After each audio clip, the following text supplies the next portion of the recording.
จบม .7 แล้วแต่ยังบ่ฮู้เลยว่าอยากเป็นหยังเรียนต่อสายใดจึงสิแม่นตัวเฮาแท้ๆข้อยบ่ได้เก่งคำนวณบ่มักท่องจื้อจำพร้อมแต่ข้อยมักฟังเรื่องราว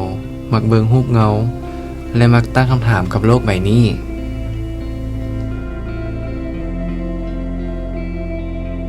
พอหมกม่วงซีน8เทค100แอคชั่น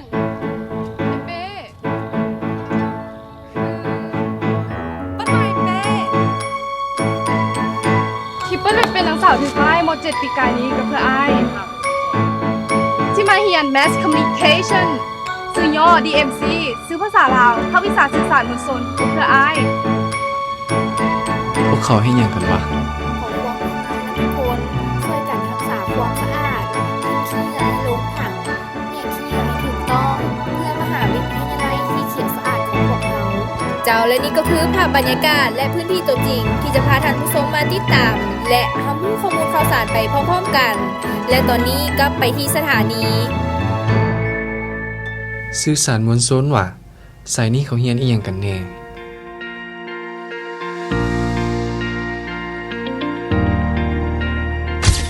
สื่อสารมวลชนบ่ได้มีเพียงแต่ข่าว แต่เฮาเรียนทุกอย่างเกี่ยวกับสื่อ ตั้งแต่การเฮ็ดโฆษณา การสร้างรูปเงาสารคดี พอหมกม่วงซีน6เทค2 5 4 3 2 1แอคชั่นฮะเรื่องของจริงที่ไหนเราออกจะใส่หน้าหักบอกว่าไผ่ดอก ออกแบบกราฟิก เรียนใช้ AI การตัดต่อ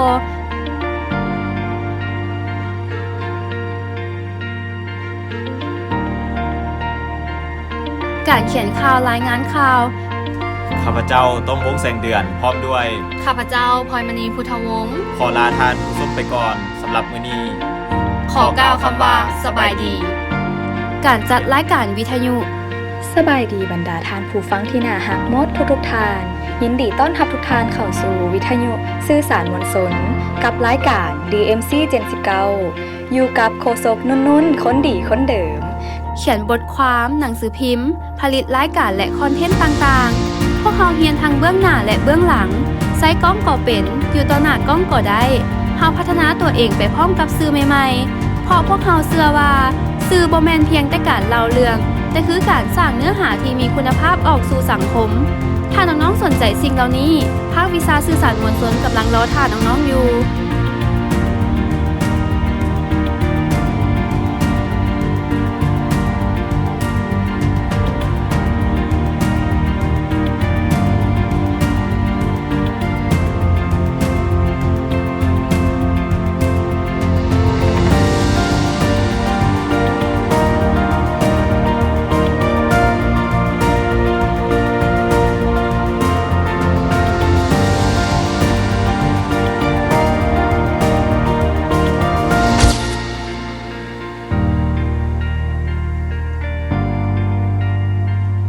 จะฮู้ได้จังได๋ว่ามักหยังถ้าบ่ลองเปิดใจเบิ่งจักครั้งสื่อสารมวลชนอาจจะบ่แม่นคำตอบของทุกคน แต่ถ้าน้องๆมักในการเล่าเรื่อง อยากสื่อสารและอยากแบ่งปันมุมมองดีๆให้กับสังคมได้เห็นบ่นี้อาจจะเป็นจุดเริ่มต้นของน้องๆก็ได้